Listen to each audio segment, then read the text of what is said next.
The doorbell rang at 11:47 at night. Cade Mercer stood frozen in his marble foyer, whiskey glass halfway to his lips, staring at the intercom screen like it had just shown him a ghost. On the grainy video feed stood a child. A boy. Maybe 6 years old. Small. Shivering in a jacket far too thin for the October cold. He clutched a crumpled piece of paper in one trembling hand and kept glancing behind him at the dark street, like something might be following. Cade pressed the intercom button. His voice came out rougher than he intended. "Who are you?" The boy jumped.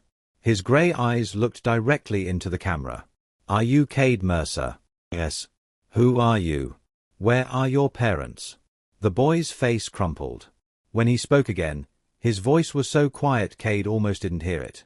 "My mom is in the hospital. She's really sick. She told me if something bad happened I should come here. She said you're my dad." The whiskey glass slipped from Cade's fingers and shattered against the marble floor. Welcome back to another powerful story, my beloved listeners. Kindly tell where you're watching from and what time it is where you're at. If you're new here, prepare for a story of betrayal, unexpected love, and what truly makes a family. Drop everything and listen closely. This tale of heartbreak and redemption might just change how you view love and family forever. Cade didn't remember moving toward the door. He didn't remember his hand reaching for the lock or his feet carrying him forward. All he knew was that one second he was standing in his pristine living room surrounded by the trappings of wealth and success, and the next he was throwing open the front door to face a child who had his eyes. Not just similar eyes.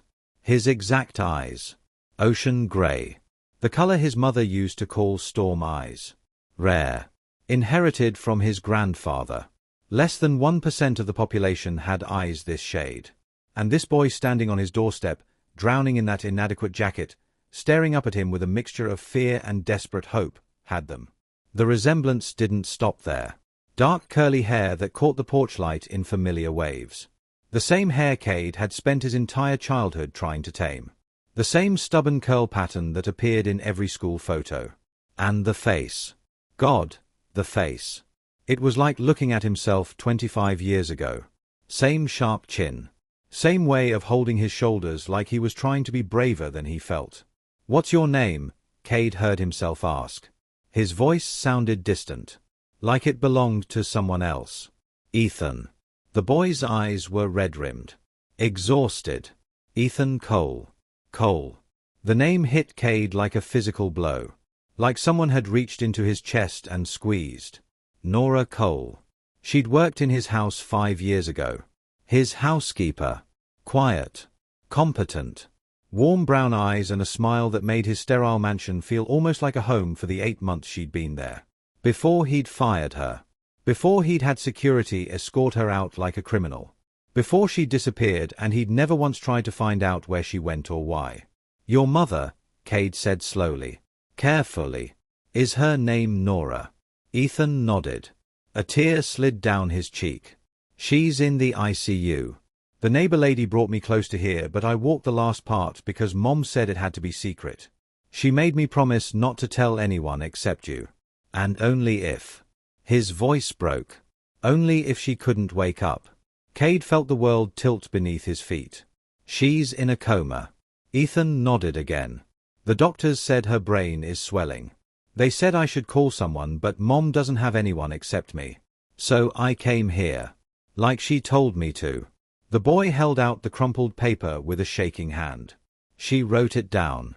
Just in case." Cade took the note. His hands weren't steady. The handwriting was barely legible. Shaky with pain or fear or both. He had to read it 3 times before the words made sense. Cade Mercer. 1247, Blackwater Heights. He doesn't know about Ethan. He deserves to. If you're reading this, baby, it means Mommy couldn't tell him herself. I'm so sorry. Be brave. He's your father. His name is on your birth certificate even though he never knew. I love you. Always. Mom. The paper crumpled in Cade's grip. 5 years. Maybe 6. The timeline. The resemblance. The grey eyes that appeared in less than 1% of the population. This was his son. He had a son. And he'd thrown the boy's mother away like she was nothing. "Come inside," Cade finally managed. His throat felt like sandpaper. "It's cold out here." The kitchen felt cavernous with just the two of them in it. All stainless steel appliances and granite countertops and space that was designed to impress, not to comfort. Ethan sat at the island looking impossibly small, dwarfed by the massive room, clutching a mug of hot chocolate that Cade's hands had shaken while making. The boy hadn't touched it, just held it for warmth, staring at the swirls of marshmallow like they held answers to questions he was too afraid to ask. "What hospital is your mother in?" Cade asked. He kept his voice gentle despite the chaos screaming in his head. "St. Catherine's. The big one downtown." Cade knew it. 20 minutes away. What happened to her? "She got sick a few weeks ago. Really tired. Kept getting headaches. Then yesterday she collapsed at work." Ethan's voice was monotone, reciting facts to avoid feeling them. "The doctors said something about her brain. Menin. I don't remember all the words. They were really long. Meningitis. Maybe." Ethan looked up at him, those grey eyes devastating in their innocence. "Is she going to die?" The question hung in the air between them. Heavy. "Impossible."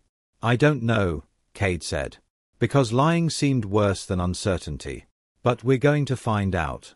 And we're going to make sure she gets the best care possible. We don't have good insurance. Mom said the hospital costs a lot." She was worried about the bills. Something twisted in Cade's chest. Sharp and ugly and deserved. While he'd been living in this monument to wealth, Nora had been raising their son, worrying about medical bills, struggling alone with a child he'd never known existed. "Don't worry about the money," Cade said. "I'll handle it." "Why?"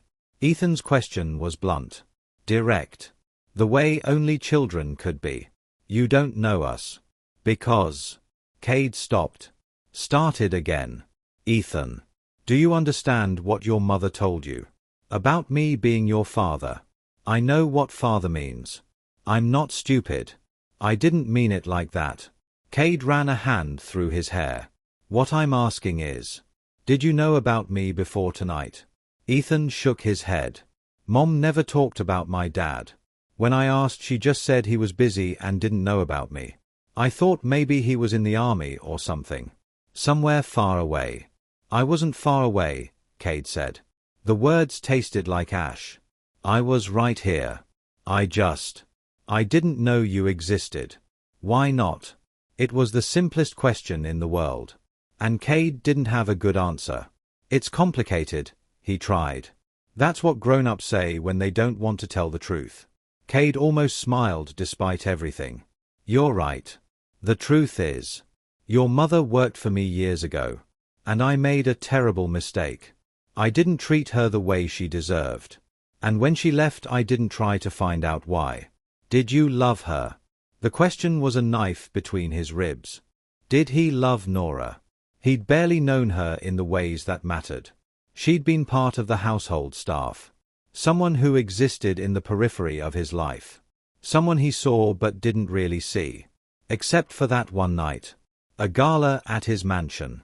Too much champagne. Investors and socialites everywhere. And Nora staying late to help clean up. Finding him alone on the terrace after everyone left. She'd brought him water and aspirin without being asked. Sat with him while he talked about his father's company. The pressure. The loneliness of always being watched. She'd listened. Really listened. And when he'd kissed her, she'd kissed him back. It had been reckless and impulsive and the most real thing Cade had felt in years. The next morning, hungover and panicked about crossing professional boundaries, he'd avoided her. Buried himself in work. Pretended it never happened. 2 months later, his head of security reported that Nora had been seen with one of the drivers. That there were rumors. In a fit of paranoia about staff relationships creating liability, Cade had HR terminate her employment immediately. He never asked her side. Never questioned the rumors. Just eliminated the problem and moved on. "I didn't know her well enough to love her," Cade finally answered. "But I wish I had." Ethan processed this with the seriousness of a much older child. "Can we go see her?" "At the hospital." Cade checked his watch. Nearly midnight. Visiting hours are probably over. Please. Ethan's voice cracked. I need to see her. I need to tell her I found you. That I did what she asked. Please. And Cade, who'd built an empire on saying no, on maintaining control, on never letting emotion dictate business, found himself incapable of refusing this small boy with his eyes and his mother's courage. Okay, he said. Let's go see your mother. 5 years ago the night had been warm. Late spring. The kind of evening where the city seemed softer somehow. Less sharp around the edges. Nora Cole had been working for Cade Mercer for 6 months. Long enough to learn his routines. The way he took his coffee. Black. 2 sugars only on Mondays. The way he paced when he was on phone calls. The way he stood at the floor-to-ceiling windows and stared out at the city like he was trying to find something he'd lost. She'd learned to be invisible. That's what good household staff did. They anticipated needs before they were spoken. They moved through spaces like ghosts. Seen but not noticed. Present but not intrusive. Nora was good at invisible. She'd learned it young. Growing up in foster care taught you how to take up less space. How to be quiet and useful and never a burden. How to read a room and adjust yourself accordingly. She'd aged out of the system at 18 with nothing. No family. No safety net. Just a high school diploma and a stubborn refusal to let the world break her. She'd worked her way through community college while waiting tables. Dropped out when she couldn't afford tuition. Bounced between jobs. Offices. Retail. Cleaning services. Working for Cade Mercer was her most stable position. The pay was good. The work wasn't difficult. And the house, despite its coldness, despite feeling more like a museum than a home, was beautiful. She told herself she was lucky. Even when Cade barely acknowledged her existence. Even when she realized she was developing feelings for a man who looked through her like she was glass. The night of the gala changed everything. Cade had been hosting. Some celebration for a business deal. Investors and socialites filling every room. Champagne flowing. Laughter that sounded expensive. Nora had stayed late to help with cleanup even though it wasn't required. The catering staff had handled most of it. But she'd noticed Cade's stress in the days leading up to the event. The way his shoulders carried tension. The way he'd been shorter with everyone. She'd wanted to help. By midnight the guests were gone. The catering staff had packed up and left. The house was quiet except for the soft sound of Nora collecting stray champagne flutes from the terrace. That's where she found him. Sitting on the stone bench overlooking the garden. Tie loosened. Jacket discarded. Head in his hands. Mr. Mercer. He looked up. For a second he didn't seem to recognize her. Then his eyes focused. Nora. Right. Sorry. I'm fine.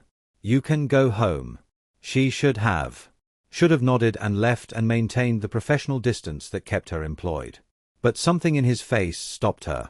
Something raw and tired and achingly human.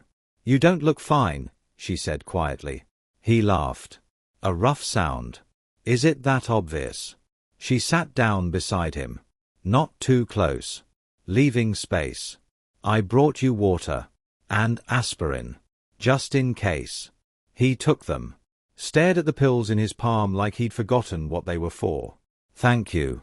Do you want to talk about it? Why? He looked at her. Really looked at her. For maybe the first time since she'd started working there. You don't know me. I know you've been stressed. I know tonight was important. I know you're carrying something heavy. My father built this company from nothing, Cade said. And he expected me to do even better. Not just maintain it. Grow it. Double it. Triple it.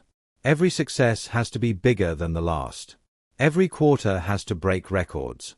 And tonight I closed the biggest deal of my career. Cade laughed again.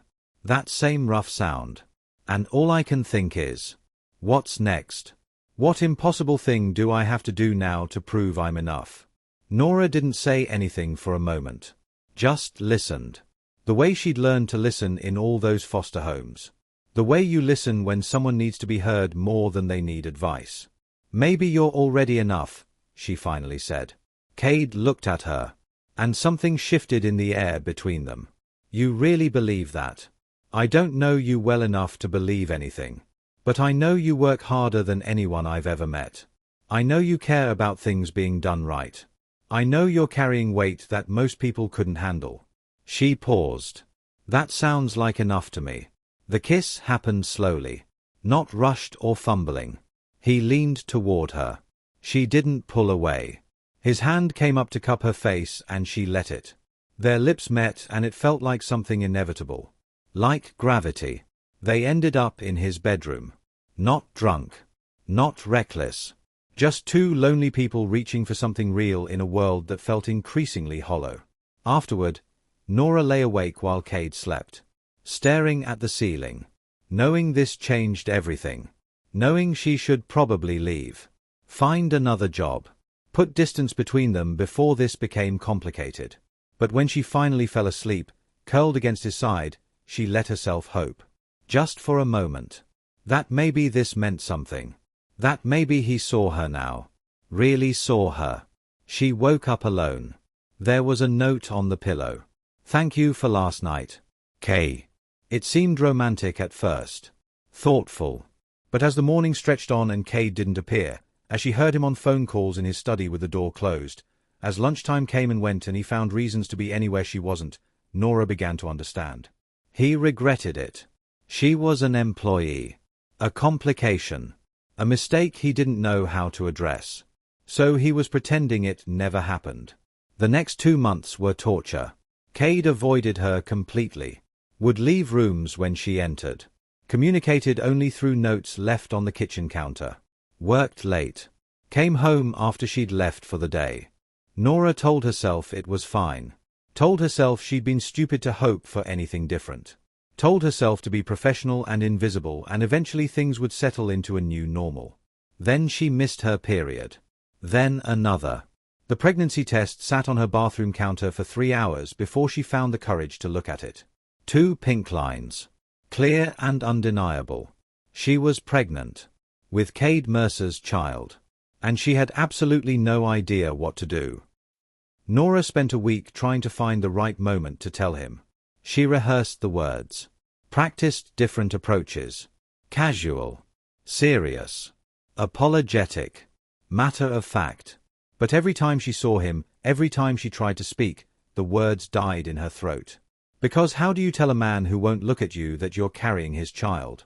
How do you tell someone who's made it clear you were a mistake that you need to talk about the consequence of that mistake? The decision was made for her on a Thursday morning. Cade's head of security called her into his office. A small room near the garage that smelled like coffee and suspicion. Marcus Webb was ex-military. The kind of man who saw threats everywhere. We need to talk, he said. No preamble. About what? About you and David Chen. David was one of the drivers. Friendly. Easy to talk to. They'd had coffee in the kitchen a few times. Talked about nothing important. Movies. Books. The weather. What about him? You've been seen together.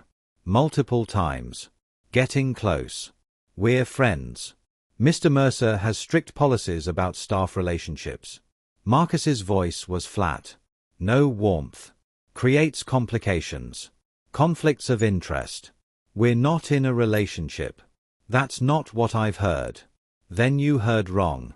Marcus studied her. His eyes were cold. I'm going to be direct, Miss Cole. There are rumors. About you. About your conduct. And Mr. Mercer doesn't tolerate drama among his staff. What rumors? Nora felt her heartbeat accelerating. This wasn't about David. This was about something else. Something worse. That you've been inappropriate with multiple staff members. That you're unreliable.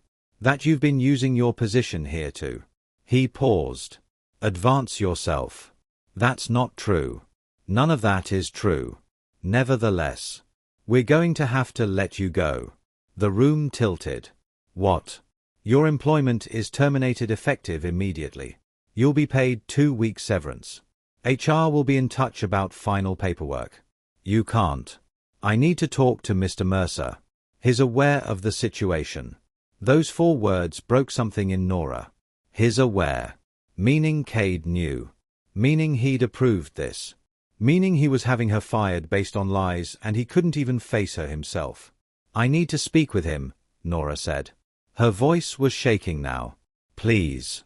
There's something I need to tell him." "That won't be possible. Please.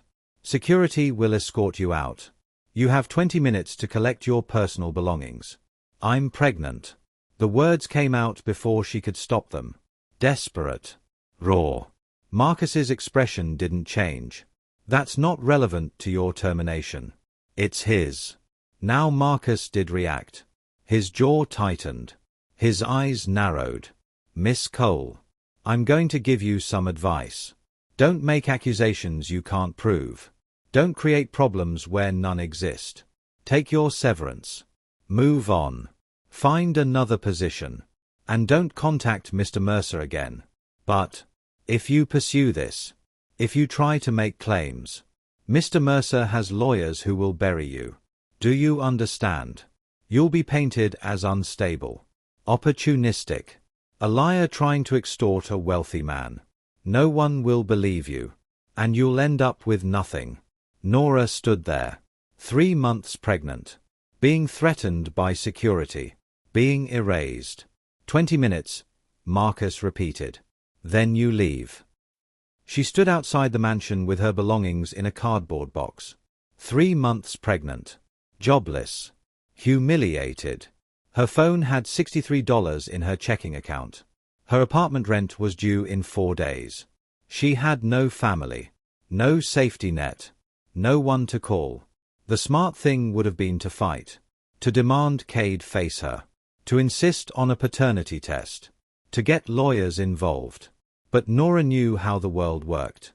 She'd learned young. People like her didn't win against people like Cade Mercer. Girls from foster care with no money and no connections didn't take on billionaires and come out ahead. If she fought, she'd lose. And she'd lose ugly. And her child would be born into a court battle and a media circus and a father who resented them both. So she made a choice. She disappeared. Found a women's shelter that took her in for 3 weeks. Slept on a friend's couch for 2 months after that. Worked part-time at a grocery store until she was too pregnant to stand for 8-hour shifts.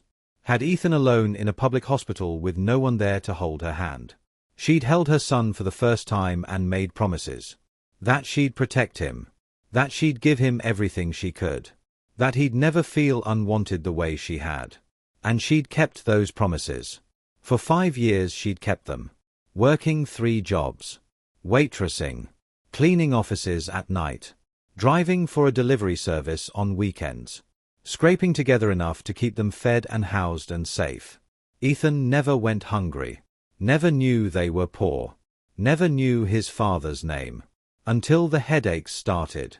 Until Nora collapsed at the diner where she worked mornings. Until the doctors said meningitis and critical condition and next of kin.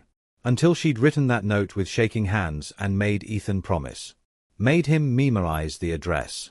Made him swear that if something happened to her he'd find his father. Because no matter what Cade Mercer had done to her, no matter how badly he'd failed them both, Ethan deserved to know. Deserved to have family. Deserved more than being alone. Even if that family was a man who'd never wanted him. St. Catherine's ICU hummed with the mechanical sounds of life support at 12:43 in the morning. Cade had made calls during the drive. Waking his personal physician. Alerting hospital administration. Ensuring the best specialists would be consulted. Money opened doors even at midnight. But no amount of money could prepare him for seeing Nora. She lay in the bed surrounded by machines. Her face pale and still. Tubes and wires connecting her to monitors that beeped steadily. She looked smaller than he remembered. Fragile in a way that made his chest ache. Ethan ran to her bedside. "Mom. Mom, I'm here. I found him just like you said. I found my dad." Nora didn't respond. Didn't move. A nurse appeared. Professional but kind. Young. Tired from a long shift. "Are you family?" "I'm his father," Cade said, gesturing to Ethan. It was the first time he'd said the words aloud. They felt foreign and right all at once. And I need to know what's happening. Her condition. Prognosis. Everything. The nurse glanced at a chart. Are you Cade Mercer? Yes. She listed you as emergency contact. We've been trying to reach you all day, but the number we had was disconnected. Of course. Cade had changed his personal line 3 times in 5 years. Security measures. Privacy. All the reasons that seemed important until they weren't. I'm here now, Cade said. Tell me what I need to know. Dr. Rahman is her attending physician. He'll be in shortly. But I can tell you she's in critical condition. Bacterial meningitis. Progressed rapidly. We've started aggressive treatment, but the next 48 hours are crucial. Ethan climbed onto a chair beside the bed and took his mother's hand. Small fingers wrapping around hers. Holding on like he could keep her there through sheer will. You have to wake up, Mom. Please. I don't know what to do without you. Cade watched his son. This boy he'd known for less than 2 hours. This child holding vigil beside a mother who'd raised him alone. Protected him. Loved him enough to send him to a father who'd never deserved either of them. And something inside Cade shattered. All the wealth. The power. The success he'd built. None of it mattered. Not compared to this moment. This child. This woman who'd borne the weight of his mistakes for 5 years.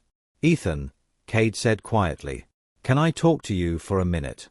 The boy looked up. Suspicious. I'm not leaving her. I know. Just here. By the window. Reluctantly, Ethan climbed down and walked over. Cade knelt to be at his eye level. Something he'd seen in a movie once. The right way to talk to children. I need you to understand something, Cade said. I didn't know about you. If I had. If your mother had told me. I would have been there. For both of you. Would you? The skepticism in that young voice was earned. I want to believe I would have. But honestly, Ethan. 5 years ago I was a different person. I probably would have handled it badly. Your mother. She was protecting you. From me. From my world. From all the complications that would have come with it. I don't need protecting. I need my mom. I know. And we're going to do everything we can to help her get better. Cade took a breath. But I also need you to know that no matter what happens, you're not alone. You have me now. And I'm not going anywhere. You promise. It was the kind of promise you couldn't take back. The kind that would reshape his entire life. I promise, Cade said. Ethan studied him with those impossibly old eyes. Then with the pragmatism of childhood asked, do you have food at your house? I haven't eaten since lunch. Cade almost laughed. Almost cried. Yes. We'll make sure you eat. But first let's stay with your mom for a little while. Is that okay? Ethan nodded and returned to his chair. Taking Nora's hand again. Holding on. Cade stood by the window and made more calls. To his lawyer about emergency custody provisions. To his assistant about clearing his schedule. To his physician about second opinions and experimental treatments and anything that might help. He called in favors from hospital board members. From specialists across the country. From anyone who might tip the odds in Nora's favor. Because 5 years ago he'd failed her. But he wouldn't fail her now. And he wouldn't fail their son. 3 days blurred together in the ICU waiting room. Cade had brought Ethan home that first night. Fed him scrambled eggs at 2 in the morning because it was the only thing he knew how to make. Put him to bed in one of the guest rooms with its pristine white linens and furniture that had never been used. The boy had cried himself to sleep clutching a worn stuffed elephant. In the morning they'd returned to the hospital and hadn't really left since. Cade learned things about his son in those exhausting hours. Ethan was 6. Would turn 7 in December. He loved dinosaurs and space and reading books about both. He was in 1st grade. Got straight A's. Had a teacher named Miss Rivera who sometimes let him help water the classroom plants. He was allergic to strawberries. He slept with 3 stuffed animals arranged in a specific order. Elephant, then bear, then rabbit. He hummed when he was nervous. The same unconscious habit Cade had. A low tuneless sound that meant his mind was working through something difficult. You do that too, Ethan said on day 2, when he caught Cade humming while reviewing medical charts. Do what? That humming thing. Mom says I do it when I'm worried. I guess you got it from me. What else did I get from you? It was asked with genuine curiosity, and Cade found himself thinking about it seriously. The grey eyes, obviously. The hair. Probably the height. Everyone in my family is tall. You're good with numbers. Ethan nodded. I can do multiplication already. 2nd grade level. That's from me too. I was always good at math. Cade paused. Your mother though. She's where you got your kindness. Your bravery. The important things. Were you mean? Before. Cade winced. Not mean. But not kind enough. Not to the people who mattered. Like my mom. Yes. Like your mom. They sat in silence for a moment. The waiting room television played some morning show on mute. Other families occupied other corners. Everyone wrapped in their own private grief. On day 3 Nora's fever broke. Dr. Rahman called it cautiously optimistic progress. The antibiotics were working. The swelling in her brain had decreased. She still wasn't conscious, but her vitals were stabilizing. She's fighting, the doctor said. That's what we want to see. Ethan overheard and burst into tears. Relief and exhaustion and fear all pouring out at once. Cade held him while he sobbed. This small boy who'd been so brave for so long. It's okay, Cade murmured. Let it out. You don't have to be strong right now. I'm scared, Ethan whispered against his shoulder. Me too.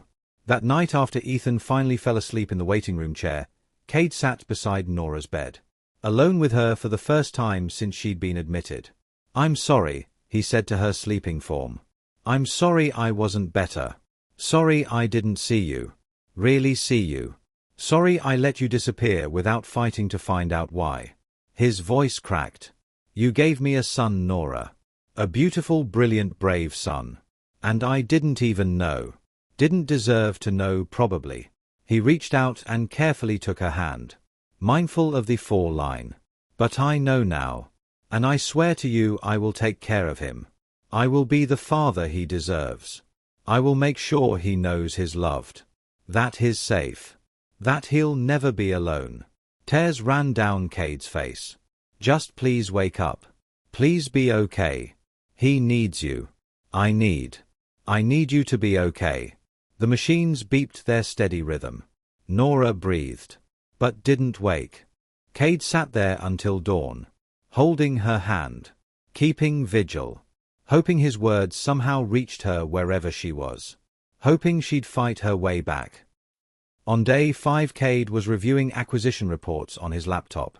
Trying to maintain some semblance of normal work. His CFO had been calling repeatedly. The Singapore investors were getting impatient. The Tokyo expansion needed his signature. All of it felt meaningless. Ethan sat cross-legged on the floor with a coloring book some nurse had given him. He'd been quiet most of the morning, working through his fear in the way children do, with crayons and paper and determined focus. Did you see that? Ethan said suddenly. See what? Mom's hand. It moved. Cade looked. Nora's fingers had indeed twitched. Just slightly. He pressed the call button. A nurse arrived. Checked monitors.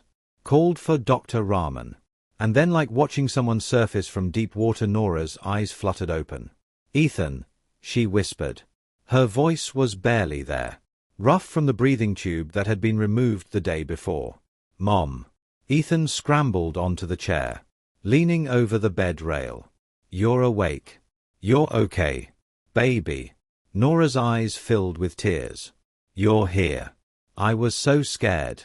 So scared you'd be alone. I found him, Mom. Just like you said. I found my dad. Nora's gaze shifted and landed on Cade standing at the foot of the bed. The recognition in her eyes was immediate, followed by shock. Then something that looked like fear. Cade, she breathed. Hello, Nora. You came. He's been here the whole time, Ethan said proudly. He called doctors and made sure you got the best care and everything.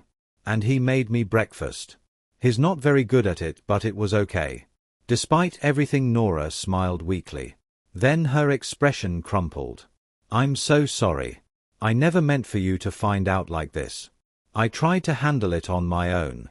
Tried to keep you out of it because I didn't think you'd want. Stop, Cade said gently. Just rest. We can talk about everything later. Right now you need to get better. But Ethan is safe with me. I promise. Nora looked at her son. Then at Cade. Searching his face for something. Whatever she found there must have satisfied her because she relaxed slightly. Okay, she whispered. Okay. She fell back asleep within minutes. But it was real sleep now. Healing sleep. Not the terrifying stillness of the coma. Dr. Rahman confirmed it. She was improving. Would likely make a full recovery with time and continued treatment. Ethan hugged Cade so hard his small arms trembled. She's going to be okay. She's really going to be okay. Yes, Cade said, holding his son close. She is. 2 weeks after waking from the coma, Nora sat propped against pillows in a regular hospital room that didn't smell like antiseptic and fear. Sunlight streamed through the windows. Real light. Not the fluorescent buzz of the ICU. She looked better. Color had returned to her face. The tubes were gone except for a simple 4 delivering antibiotics. Her hair was clean. Brushed. One of the nurses had helped her wash it yesterday and she'd cried from the simple kindness of it. Cade had taken Ethan to school that morning. His first day back after missing 2 weeks. The boy had been nervous. Worried about leaving his mother. Worried about what the other kids would say about his absence. But Cade had promised to pick him up personally at 3. Had promised to bring him straight to the hospital after. Now Nora and Cade were alone for the first time since she'd woken. The silence stretched between them. Heavy with everything unsaid. Thank you, Nora finally said. For everything. The medical bills. Taking care of Ethan. Staying. You didn't have to. Yes, I did. He's my son. Nora looked down at her hands. Picking at the thin hospital blanket. I should have told you. Why didn't you? She was quiet for a long moment. Do you remember the night The night he was conceived? Yes. Do you remember the next morning? How you avoided me completely. Wouldn't meet my eyes. Found reasons to be in different parts of the house. Acted like nothing happened. Cade winced. I was panicking. I'd crossed a professional line. I didn't know how to handle it. I know. Nora's voice was soft. Not accusatory. Just tired. But Cade. From my perspective. I just slept with my boss. My very wealthy, very powerful boss. And he was pretending I didn't exist. She looked up at him. 2 months later I realized I was pregnant. And I didn't know what to do. If I told you, would you believe it was yours? Would you think I was trying to trap you? To get money? Your head of security already hated me. Thought I was sleeping with half the staff. That was never true. I know that. But rumors didn't care about truth. When your security confronted me about David. When HR called me in and fired me on the spot. I knew. I knew that if I told you about the baby you'd think I was lying. Scheming. Trying to save my job. Her voice broke. So I didn't tell you. I disappeared. Had Ethan alone.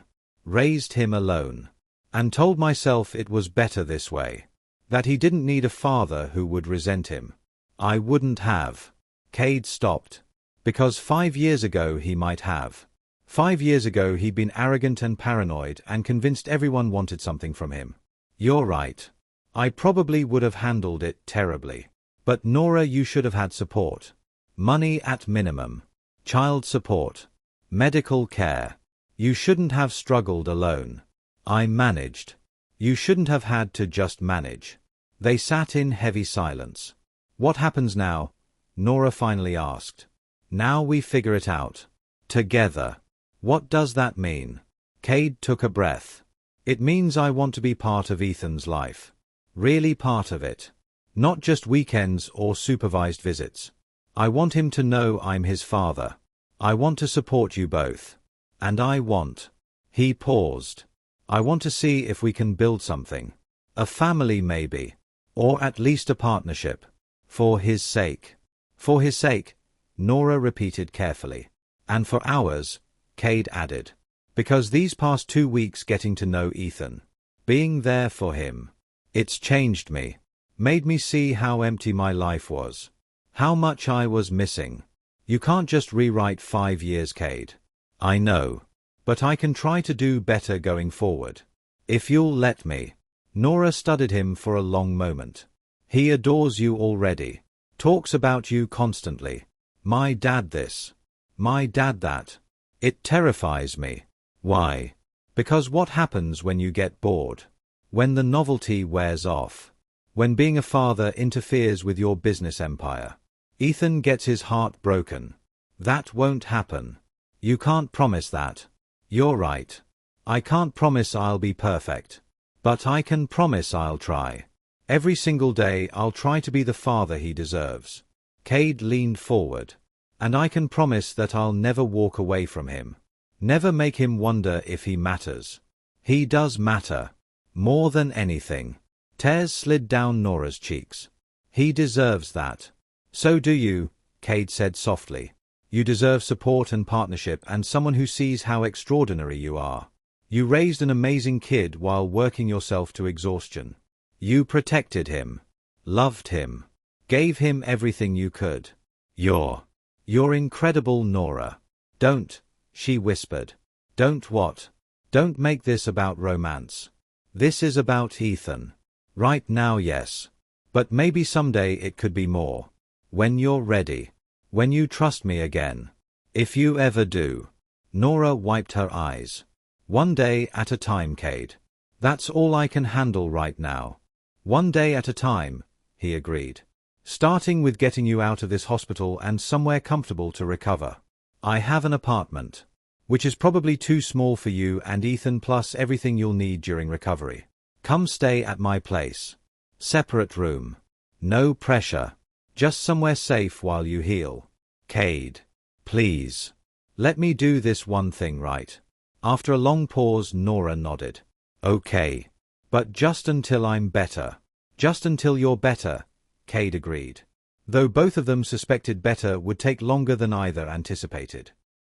The mansion looked different through Nora's eyes now. 5 years ago it had been her workplace. Impressive but impersonal. A showcase of wealth that felt more like a museum than a home. Now returning to it felt surreal. Like stepping into a memory that had been rewritten. Cade had prepared the guest suite. The largest one. Far from the master bedroom. Giving her space and privacy. The room was bigger than her entire apartment. King bed with soft linens. Private bathroom with a soaking tub. Sitting area with a couch and television. Floor-to-ceiling windows overlooking the garden. It was beautiful. It was also terrifying. Ethan ran through the halls like he'd lived there his whole life. Excited to show his mother everything. His room that Cade had set up with dinosaur posters and glow-in-the-dark stars. The kitchen where they made breakfast together. The library with more books than Ethan had ever seen. Look, Mom. Look at all of this. Nora watched her son's joy and felt her heart split open. Because this was what she'd wanted for him. Security. Comfort. A home that felt safe. But it came at a cost she was still calculating. You okay? Cade asked quietly. He'd been hovering. Helping her up the stairs. Carrying her bag. Treating her like she might break. Just overwhelmed. This is temporary, he reminded her. Whatever you're comfortable with. Nora nodded. But temporary felt like a lie they were both telling themselves. If you're still watching, drop a comment and let me know how this story is hitting you. Have you ever had to choose between pride and what's best for someone you love? Have you ever had to learn to trust again after being hurt? Share your thoughts below. And if this story is touching your heart, hit that subscribe button. Because we're just getting to the good part. The first week was awkward. Nora spent most of her time in her room. Resting. Recovering. Trying not to feel like a guest in a place that held so many complicated memories. Cade worked from home. rearranged his entire schedule to be present. He'd take Ethan to school in the mornings, come back and check on Nora, ask if she needed anything, then retreat to his study for conference calls and meetings conducted over video. At 3 he'd pick Ethan up. They'd do homework together at the dining table, Cade helping with math problems, Ethan teaching his father about dinosaurs and planets and all the things first graders found fascinating. Dinner was the hardest part. The 3 of them sitting at that massive table, trying to figure out how to be a family when none of them knew what that looked like. "How was school?" Nora would ask. "Good. We're learning about the solar system. Did you know Jupiter has 79 moons?" "I did not know that. Dad's going to take me to the planetarium this weekend. You should come too." And Nora would catch Cade's eye across the table. "See the question there? The hope. We'll see how I'm feeling," she'd say. Not ready to commit. Not ready to let herself believe this was real. But slowly, carefully, something began to shift. Small moments accumulated. Cade making her tea without being asked. The way he remembered she liked honey, not sugar. Nora catching him reading parenting books late at night, trying to figure out how to be a father to a 6-year-old he'd just met. Ethan was the bridge between them. He'd curl up on the couch between his parents, make them both watch his favorite movies, fall asleep with his head on Nora's lap and his feet in Cade's. And in those quiet moments, with their son breathing softly between them, Nora would feel something dangerous unfurling in her chest. Hope. 3 weeks after moving in, Nora ventured downstairs in the middle of the night. Physical therapy had been brutal that day. Her body ached. Sleep was elusive. She found Cade in his study. Door open. Desk lamp casting warm light over scattered papers. He was working. Even at 2 in the morning he was working. "Can't sleep," she said from the doorway. He looked up, startled, then concerned. "Are you in pain? Do you need anything?" "I'm fine. Just restless." He gestured to the chair across from his desk. "Keep me company." She Saturday. Looked around the room. Floor-to-ceiling bookshelves. Degrees on the wall. Awards. Photos of Cade with important people. Politicians. CEOs. Celebrities. No personal photos. No family. Nothing that suggested this was a home and not a showroom. "Do you ever stop working?" she asked. "Not really. There's always something that needs attention." "That sounds exhausting." "It is. But it's what I know." Cade set down his pen. "What I've always known. My father built this company from nothing. He worked 18-hour days. 7 days a week. And he expected the same from me. Maybe more. Did he love it? The work? I don't know if love is the right word. It consumed him. Defined him. When he died, the company was worth $3 billion. And he was alone. Divorced twice. Estranged from most of the family. But he had the empire he'd built." Cade's voice was quiet. Reflective. "I used to think that was success. That was the goal. Build something so big it outlives you. It doesn't matter if you're happy. It doesn't matter if you're lonely.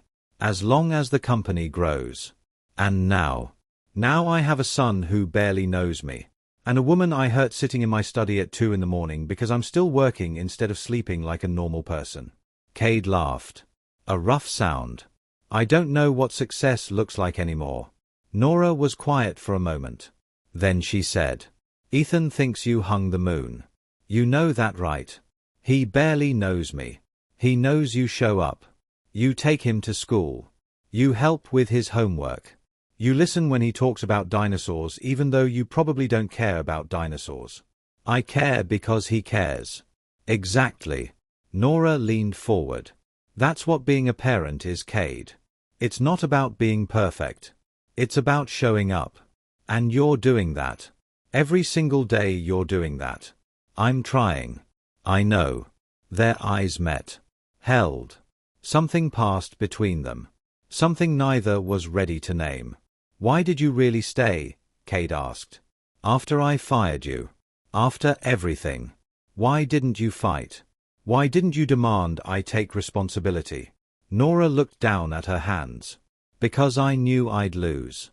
Girls from foster care with no money and no connections don't win against billionaires, Cade. We just don't. And I couldn't risk Ethan being born into a court battle. Into a media circus. Into a situation where his father resented him before he even took his first breath. So you chose to protect him over fighting for yourself. I chose to survive. That's what I've always done. You shouldn't have had to do it alone. But I did. And I'm still here. We're still here. She smiled. A small tired thing. So I guess I survived pretty well. Cade stood. Walked around the desk. Sat in the chair beside hers instead of across. I wish I'd known you, he said. Really known you. 5 years ago. 10 years ago. Before I became this person who measures everything in profit margins and stock prices. You can still change. Can I? Or is this who I am now? Nora reached over and took his hand. A simple gesture. But the first real physical contact they'd had since that night 6 years ago. People change all the time, she said. I've watched you change in the past month. The way you are with Ethan. The way you're trying. That's not the same man who had me escorted out of this house. I'm sorry. For that. For all of it. I'm so sorry, Nora. I know. Can you forgive me? She considered the question. Really considered it. Eventually, she said. I'm working on it. That's fair. They sat in silence. Hands still touching. The clock on the wall ticked past 2:30. Past 3. Neither of them moved. Tell me about Ethan, Cade said. The things I missed. The stories I don't know. So Nora told him. About Ethan's first word. Mama. About his first steps at 11 months. How he'd fallen and gotten back up and tried again with a determination that made her laugh and cry at the same time. She told him about Ethan's first day of kindergarten. How he'd cried and clung to her leg.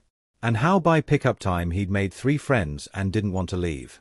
She told him about the time Ethan found an injured bird and insisted they take it to a vet even though they couldn't afford it. How he'd used his birthday money to pay for the bird's care. How he'd cried when the bird died anyway. He has your heart, Cade said. Your kindness. He has your stubbornness. Your brain. Good combination. The best combination. They talked until the sky began to lighten. Until the exhaustion finally caught up with both of them. When Nora stood to go back to her room, Cade walked her to the stairs. Thank you, he said. For telling me. For letting me know him through your eyes. Thank you for listening. She started up the stairs. Stopped. Turned back. Cade. Yeah. This. Tonight. It helped. Good. She went to bed and slept better than she had in weeks. Ethan's 7th birthday arrived with a kind of excitement only children can muster. He'd been counting down for weeks. Planning every detail of his party with the seriousness of a military operation. 16 kids from school. Pizza. Dinosaur cake. Games in the backyard. Cade had wanted to hire an event planner. Rent ponies. Bring in entertainers. Do everything big and expensive and impressive. Nora had talked him down. His 6 Cade. He doesn't need a circus. He needs his friends and cake and for you to be present. So Cade had scaled back. Still went overboard by normal standards. But tried to focus on what Ethan actually wanted rather than what money could buy. The day of the party was chaos. Beautiful chaos. Kids running everywhere.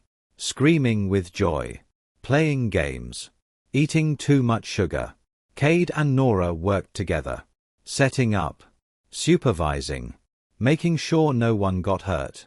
Operating as a team in a way that felt natural. At one point Ethan's teacher Miss Rivera approached them. You two have a wonderful son, she said. He's the kindest boy in class. Always helping others. Always sharing. Thank you, Nora said.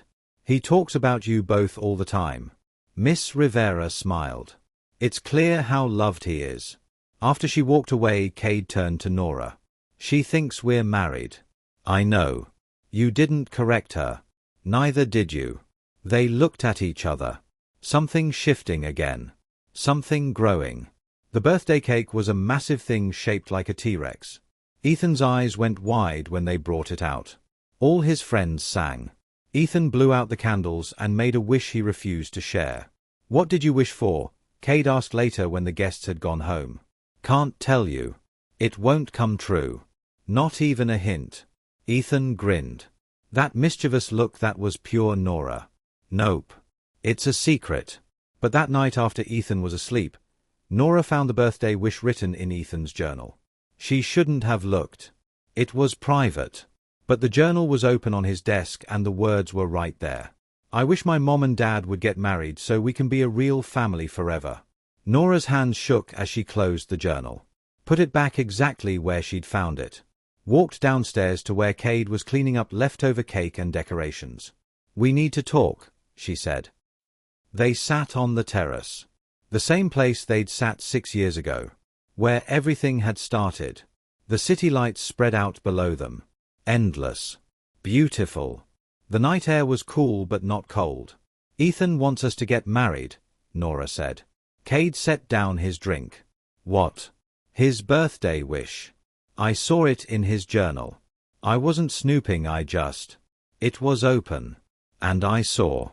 "What did it say?" "That he wishes we'd get married so we can be a real family forever."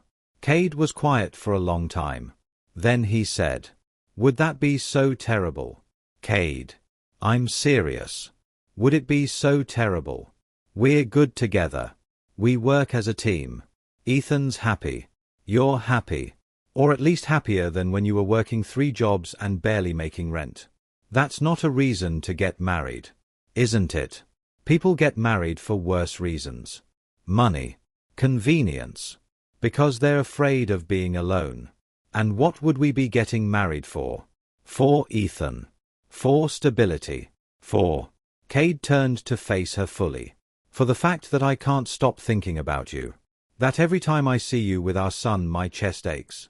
That I want to fall asleep next to you and wake up next to you and build a life that's real and messy and nothing like the sterile existence I had before." Nora's breath caught. "You don't mean that." "I do. I'm falling in love with you, Nora. Maybe I've been falling since that night 6 years ago and I was just too stupid to realize it. Or maybe it's happening now. Either way it's happening. And I don't want to stop it. This is just proximity. Gratitude. You feel obligated." "No." Cade reached for her hand. "I feel grateful, yes. Grateful you gave me a son. Grateful you're giving me a second chance. But what I feel for you. That's not obligation. That's not guilt.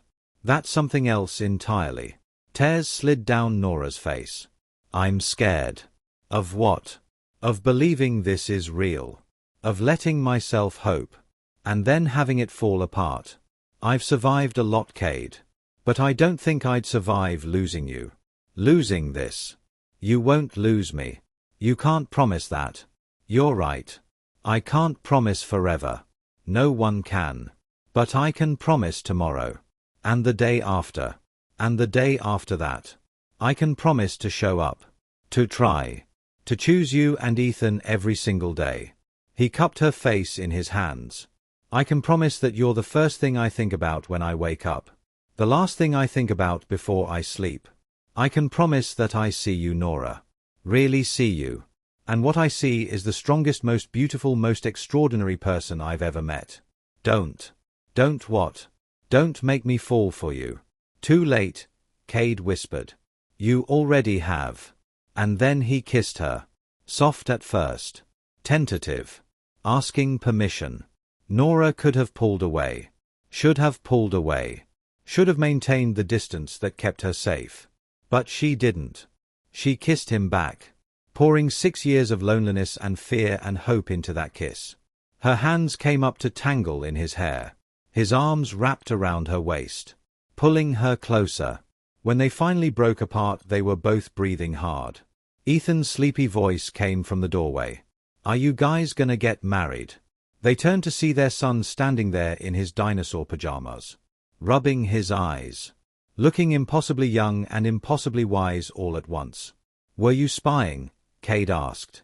"I had to go to the bathroom." You were kissing. We were, Nora admitted. So does that mean you're getting married? Cade looked at Nora. Nora looked at Cade. Ask me again in 6 months, Nora finally said. If you still feel the same way. I'll feel the same way, Cade said. Then ask me in 6 months. Ethan grinned. That's what grown-ups say when the answer is yes but they don't want to explain. He's not wrong, Cade whispered.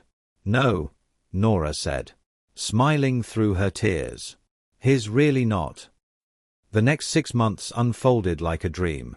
Like something Nora had imagined but never believed could be real.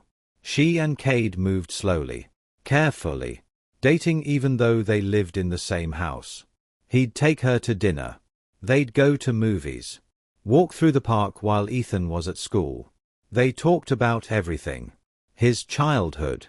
Her years in foster care. The mistakes they'd both made. The people they wanted to be going forward. Nora started taking classes. Finishing the degree she'd abandoned years ago. Cade paid for it. Insisted. Wouldn't take no for an answer. You have a gift, he said. The way you are with Ethan. With children. You should be a teacher. You should get to do what you love. So she enrolled. Early childhood education. Online classes that fit around Ethan's schedule. It was hard. Balancing schoolwork and motherhood and this new relationship that still felt fragile sometimes. But it was good hard. The kind that meant she was building something instead of just surviving. Cade changed too. Cut back on work even more. Delegated to his executives. Started leaving the office at 5 instead of 8. His CFO protested. The board questioned his commitment. Investors worried. Cade didn't care. I have priorities now, he told them. The company will survive without me working 18-hour days. My family won't. He coached Ethan's soccer team even though he'd never played soccer in his life. Attended every school event. Every parent-teacher conference. Every moment that mattered. And slowly the mansion that had felt like a museum began to feel like a home. There were toys in the living room. Art projects on the refrigerator. Laughter in the halls. Evidence of life being lived instead of curated. 6 months to the day after that conversation on the terrace, Cade took Nora back to the same spot. He'd arranged for Ethan to have a sleepover at his new best friend Marcus's house. The first time Nora had been separated from her son overnight since the hospital. She was nervous. Kept checking her phone. He's fine, Cade assured her. Marcus's mom has our number. She'll call if anything happens. I know. I'm just not used to this. To what? To having help. To trusting other people. To not carrying everything alone.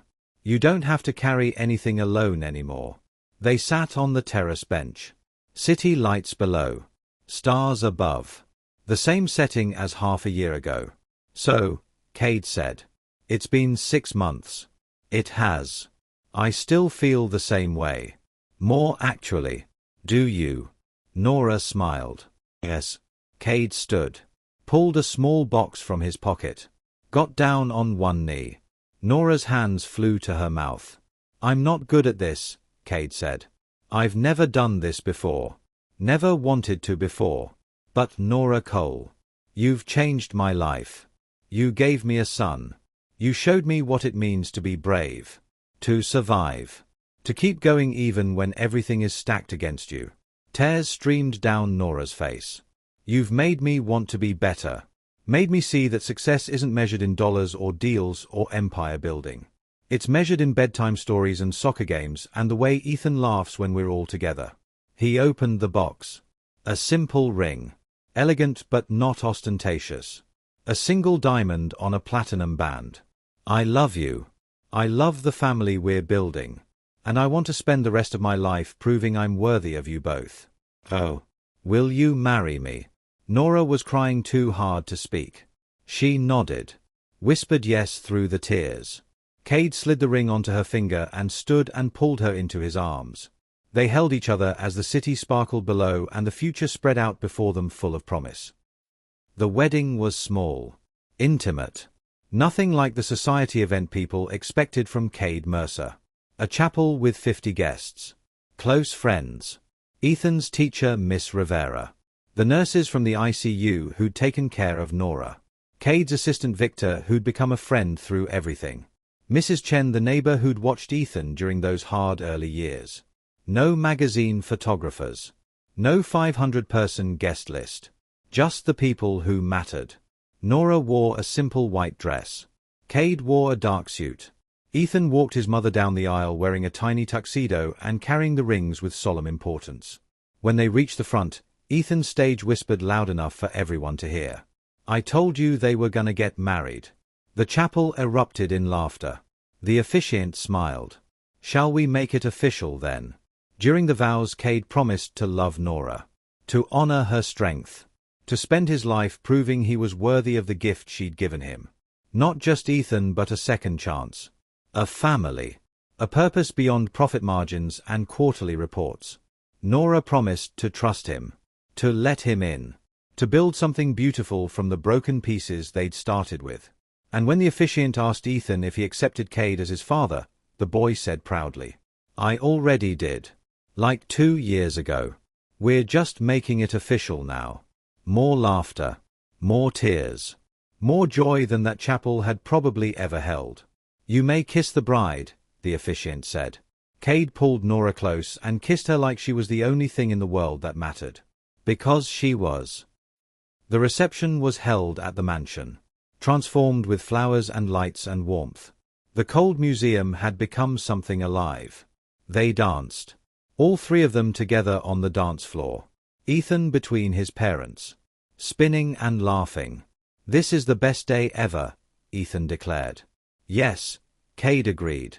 Looking at his wife. His son. His family. "Yes, it is." Later, after Ethan had fallen asleep in a guest room. After the last guests had gone home. After the caterers had cleaned up and left. Cade and Nora stood alone in the living room surrounded by the evidence of celebration. "How does it feel?" she asked. "Being a married man." "Terrifying," Cade admitted. "Every day I wake up afraid this is a dream. That I'll lose you both somehow." "You won't." Nora took his hand. "We're here. We're real. This is real." "I know. But 5 years ago I had everything I thought I wanted and I was miserable. Now I have everything I actually need and I can't believe I almost missed it." "You didn't miss it." Ethan made sure of that. "Ethan," Cade repeated softly. "The boy who rang my doorbell at midnight and called me Dad. The bravest kid I know. He gets that from you. He gets stubbornness from you. And the gray eyes. The best parts are all you." Nora leaned her head on his shoulder. "I love you, you know. I don't say it enough. You show it every day. That's better than words. Still. I love you, Cade Mercer. I love you too." Cade paused. "Nora Mercer." She smiled. "That's going to take some getting used to. You have the rest of our lives." Years passed. The kind of years that are filled with ordinary moments that add up to extraordinary lives. Ethan grew. Became a teenager. Tall like his father. Kind like his mother. Smart and stubborn and everything they could have hoped for. Nora finished her degree. Got her teaching credential. Started working at an elementary school where she helped kids who reminded her of herself. Kids who needed someone to see them. To believe in them. Cade stepped back from the company even more. Handed over day-to-day operations to his executives. Focused on philanthropy. On using his wealth to actually help people instead of just accumulating more. They had another child. A daughter. Grace. Who had Nora's eyes and Cade's determination and brought even more joy into their already full lives. The mansion stopped being a showcase and became a home. Loud. Messy. Filled with evidence of life being lived. And through it all. Through homework battles and teenage drama and sleepless nights with a newborn. Through arguments and reconciliations and the ordinary challenges of marriage. Through everything. They chose each other. Every single day they chose each other. On Ethan's 12th birthday, the boy asked his father a question that would stay with Cade for the rest of his life. "What's the secret to happiness?" Cade thought back. To the doorbell ringing at midnight. To the hospital. To the transformation he'd undergone. To the man he'd been and the man he'd become. Showing up, he said. Every day. Especially when it's hard. Loving people for who they are, not who you want them to be. Being present for the moments that matter. That's it. That's everything. Ethan considered this. Then asked. Do you think you'd be happy if I hadn't shown up that night? If you'd never known about me? Cade pulled his son close. No. I'd have my money and my company and my success. But I wouldn't have a family. I wouldn't have you or your mother or your sister. I wouldn't have this life. And without this life, without all of you, none of the rest of it matters. I'm glad I rang your doorbell then. So am I. Cade's voice was thick. Every single day. I'm grateful you were brave enough to find me. Sometimes the worst mistakes lead to the most beautiful redemptions. Sometimes the people we overlook are the ones who save us. Sometimes broken people can build something whole from the shattered pieces of their lives. Cade Mercer had built an empire. But his son taught him how to build a family. And in the end, that made all the difference. Because love isn't about deserving. It's about choosing. It's about showing up even when it's hard. It's about being present for the moments that matter. It's about opening the door when someone rings your bell at midnight. It's about listening when a child says, I need you. It's about being brave enough to change. To grow. To become the person you were always meant to be. If this story touched your heart, if it reminded you that redemption is possible, that we can be better than our worst moments, that it's never too late to choose love over fear, I need you to do something for me. First, hit that subscribe button. Because here at Tales of Desire with Mr. Walker, we don't just tell stories. We share truths wrapped in narrative. We explore what it means to be human. Flawed. Broken. But capable of extraordinary love. Second, leave a comment. Tell me, have you ever gotten a second chance you didn't deserve? Have you ever had a moment that split your life into before and after? Have you ever watched someone become the person they were always meant to be? I read every comment. Your stories matter. Third, share this. There's someone in your life who needs to hear this message. Someone struggling with past mistakes. Someone who's forgotten that it's never too late to show up. Someone who needs to be reminded that families are built, not born. And finally, like this video if you believe in the power of transformation. If you believe that love, real love, isn't about perfection. It's about choosing each other. Every single day. Thank you for being here with me for these past 2 hours. Thank you for listening. Thank you for believing that stories can change us, can heal us, can remind us of what truly matters. Until next time, this is Mr. Walker reminding you. Your second chance might be waiting. You just have to be brave enough to answer when it rings your doorbell. The choices you make today, the love you show today, the way you show up today, that's what builds a life worth living. Don't wait for the perfect moment, the perfect circumstances, the perfect version of yourself. Show up now. Messy, imperfect, afraid. Show up anyway. Because that's where the magic happens. That's where redemption lives. That's where love grows. In the showing up. In the choosing. In the being brave enough to try. This is Tales of Desire with Mr. Walker. And I'll see you in the next story.